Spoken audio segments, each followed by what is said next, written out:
Beyond our ability to see, hear, taste, and smell, or touch, there's an invisible dimension. It's infinite, and it exists throughout our whole realm and beyond. It is the world of cause. Our extremely physical, limited senses are blind and deaf to its existence, however. Humans can only see, and I wanted to ask a scientist in the audience, how do you say this? 0.0035%. Not very much. Thanks to the audience, I can now say humans see very little. And this matrix is invisible to us also. In modern terms, scientists call this the quantum field, or the unified field. Some call it the matrix. Some call it divine mind. It is a field of energy where everything exists as pure potential. It contains everything that could ever materialize in our world during what we would call the past, present, or future, using limited third-dimensional terms. Everything is already present in this invisible dimension, and it has no limitations whatsoever. Neither time nor space limit it. There is only now, the infinite present. And in the present are all the events, all the things, and all the people that can ever have been or ever could be. All exists now in pure potential as energy. We can barely wrap around our minds around this concept today, even in 2018. But physicists and brilliant metaphysicists are explaining how this field is moldable by our thoughts and our emotions. Because this is the nonverbal language of the heart and the mind. They have proved that thoughts literally ride on emotions. That's energy in motion. When we create feelings of love and gratitude, they actually carry the thoughts that we have chosen from a potential to an actual form. Thoughts become things. Literally, they really, really do. So be careful what you're thinking right now. This information is so new, and it's so important, I suggest you take some notes or buy the CDs afterwards. Over 2,000 years ago, Jesus tried to teach quantum physics to camel herders, shepherds, and fishermen. What a job he had. He called this invisible field of potentialities the kingdom of heaven. He used the word kingdom because it was probably the only thing they could think of that was magnificent and that they had no experience of but would love to see. And then he taught in very simple terms where it is not. The kingdom of heaven cometh not by observation, lo here, lo there. But what did that mean? When you actually look at the words, it means you can't see it. It's not physical, it's invisible, but it is. He explained further, the kingdom of heaven is within. Everyone has this kingdom, this invisible field of infinite potential present within them. The kingdom of heaven is within you, each of you. So what's in heaven?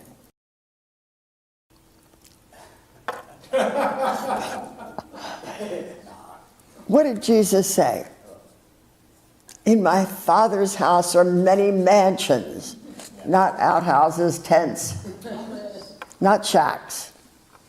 Please note, they're mansions. Now, how do we get things from there? He gave them the secret to obtaining the wealth of the kingdom when he said, "It is the Father's good pleasure to give you the kingdom. It is not something you need to earn. It's not something you need to work outside for, like go to a job and get heaven. Although many people act like their work is where they're going to find heaven. The mansions are a gift."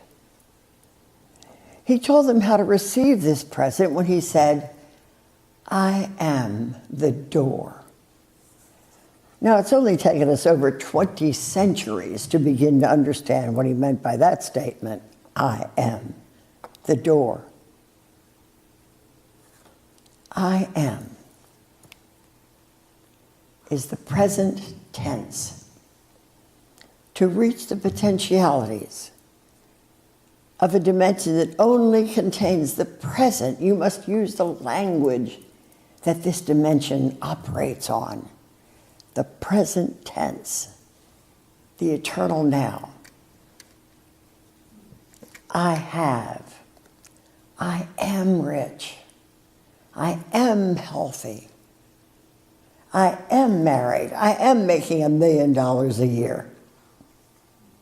So what is it that made our prayer ineffective all these years? And for centuries, for most people, it was ineffective. Why haven't prayers been answered? What was the big error?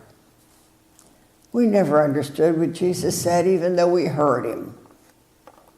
This was on our screen earlier as we prayed. But it's because we have asked, believing we have not received.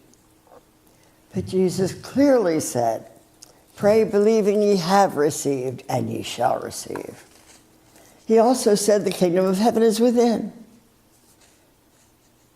Even though you can't see it, it's present in the invisible world of cause. Now think of some of our own prayers. I can certainly think of some of mine. We might have said, "God, I want a new house. I need a new car. This jalopy's falling apart.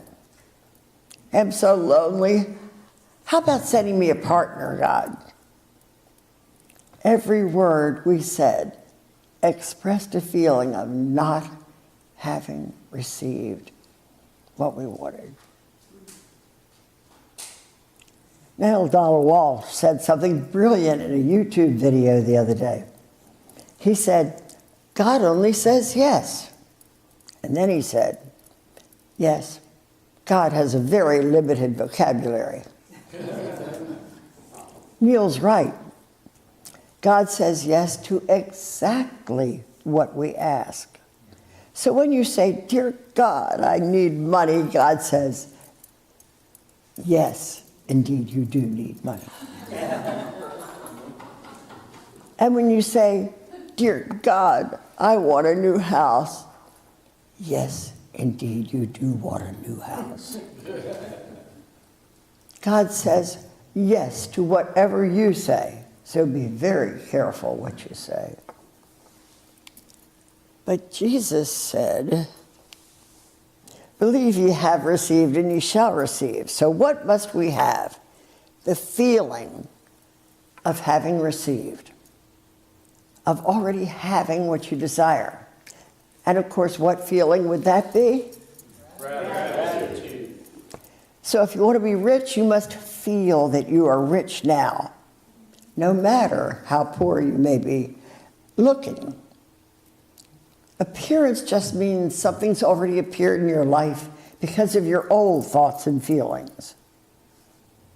But you can change it the moment you change your thought and feeling into one of gratitude.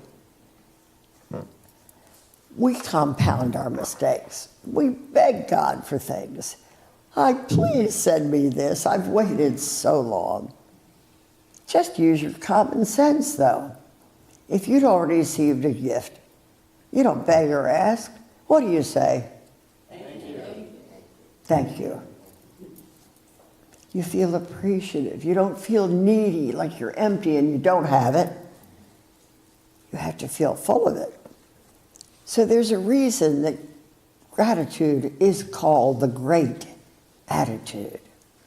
It's because the word, the secret, the language of believing you have received is the feeling of gratitude. That's why we call a gift a present.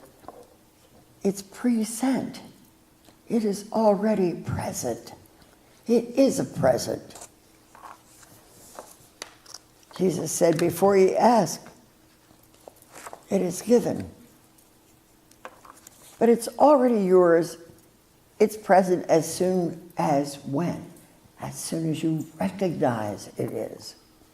If you have $1 million in the bank and you don't know it, and you don't go withdraw a check, even though it's yours, you can't use it. There's the difference. The minute you say, I am, it begins to be made flesh. But it does take time to replicate in the world of appearances. Again, the great physicist Jesus warned us, judge not by appearances, but judge righteous judgment. So let's no longer judge by what is already invisible in our lives. I meant visible. But what has already appeared in our lives. Don't do that anymore. That's judging by appearances. Judge righteous judgment. Know that now, right here and now, in the invisible within you is present. Exactly what you choose. But also be very careful, because as Job said, I think I'm paraphrasing this, what I fear greatly came upon me. Remember, emotion, positive or negative, carries your thought into fruition. But if you continue to feel and think bad, bad things will continue in your world. So if you want to just walk around and be glum, expect something glum to keep you glum. Because with God, all things are possible. In Matthew 19:29, that's what he said. With God, all things are possible. So think and feel great, and you will be full of great things. That's the real meaning of grateful. Full of great things. These secrets have been hidden in plain sight in our best known prayer in the world also, the Our Father. Let's hear with new understanding, or let those with ears hear. Let's hear, forgetting the memorized, repetitious familiarity of the Our Father, and listen for the deeper meaning. Okay, Our Father is the creative power. Who art in heaven? Heaven is within us, the creative principle. Hallowed be thy name. Whole is thy nature. Everything is divine. Thy kingdom come, thy will be done on earth. The invisible will come and be done on earth, because what a creator wills will manifest as it is in heaven, already present and complete in that timeless dimension of creativity. So today I want us to learn a very simple prayer that shifts our attention from the brain to the heart. This creates the magic. Why? Because it combines two essentials, the brain and the heart. Dr. Joe Dispenza, who's world-renowned for his brilliance, teaches feelings are the language of the heart. Thoughts are the language of the brain. The heart is 5,000 times stronger. Its magnetic field is 5,000 times stronger than the brain's. So it's the heart's feelings. It's the feelings of gratitude that attract the thoughts that are returned to you. That's why we've seen pictures of the Sacred Heart. But have you ever seen one of the Sacred Brain?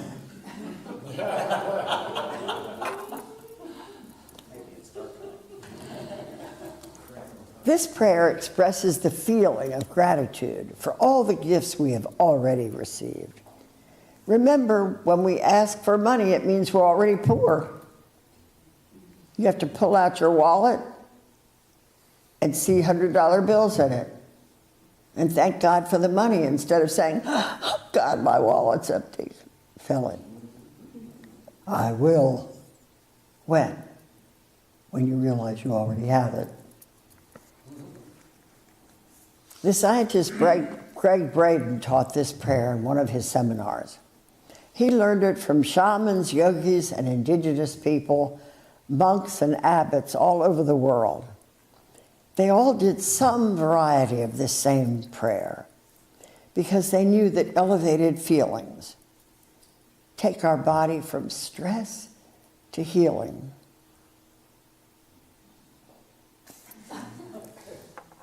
But it only takes 2 minutes and has fabulous and immediate effects and long-term effects. It causes 1,300 biochemical reactions in your body that trigger your immune system, your cardiovascular system, and anti-aging hormones. That is reason enough to use this, even if you don't believe a word I've said about the rest. These last for at least 6 hours, these after effects, these biochemicals. I'll explain the steps first, and afterwards we'll all do this together. These simple steps are: touch your heart. This is because your awareness goes to the place your body feels the touch. It shifts your attention from your brain, where it usually is, to your heart and focuses you inward on your creative power. Your heart has 40,000 neurosensory cells, which are brain-like cells. And so your heart has a little brain, and it thinks independently of your brain body. So you're accessing 2 brains now. Then you slow your breathing, because this allows your body to feel safe. And the reason for this is, if a tiger came into the room now and chased you, you wouldn't breathe slowly, believe me. So your body stops producing stress hormones the minute you start breathing deeply in and out. And when I say deeply, you hold it longer than usual because the tiger's not chasing you, and you're totally relaxed, and you tell your body, I'm safe, body. Then here's the key: the feeling of gratitude, care, compassion for someone or something. Then you embody your feeling. Remember, the body is your subconscious mind. And when you touch your heart, it feels it. You are embodying the experience. When we finally do these above steps, we will think and feel the same way. And our brain and our heart will now be married. And that's the key. They will now produce what you desire. Now, after we've established this feeling of gratitude, we will say a powerful affirmation using the present tense to make our prayers work. I like to pray for the world first, and then for me. And now that we have the knowledge, let's do it. When we do it, let's make affirmations. Remember, they make firm what you are affirming. These words have secrets in them that we don't even see as we say them. Now let's everybody close your eyes. Touch your heart. Slow your breath in.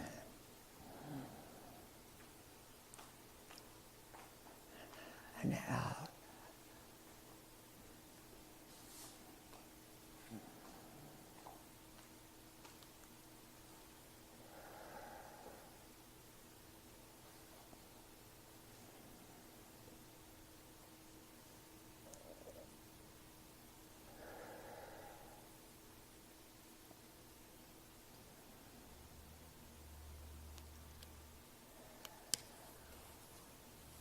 Now feel gratitude about someone or something in your life. A pet, a person, peace.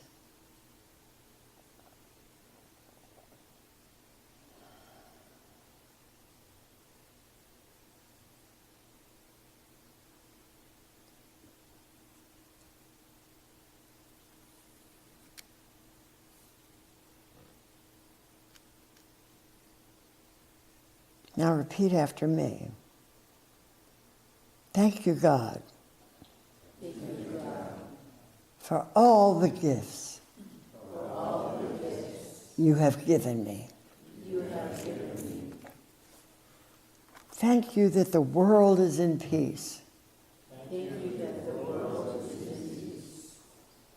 Thank you that the air and water are pure.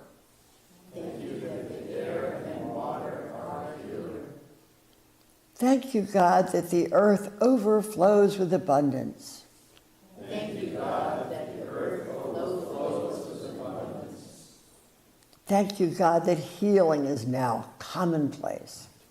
Thank you, God, that healing is now commonplace. Thank you, God, that people of all nations love one another. Thank you, God, that people of all nations love one another. Now let's make personal affirmations, and we all want these things. I am healthy.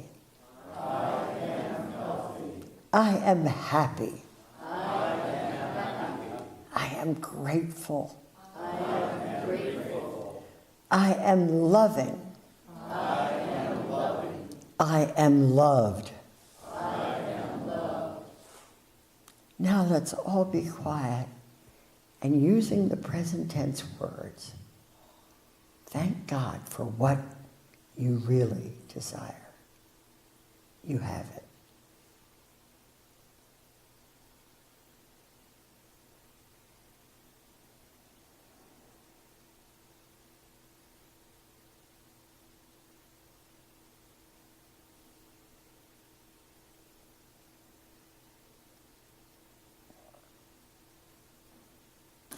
I made a daily reminder that these steps on my phone, and because I want the results of those 6 hours following, plus the affirmations, I suggest if you'd like to, make yourself a reminder on your phones.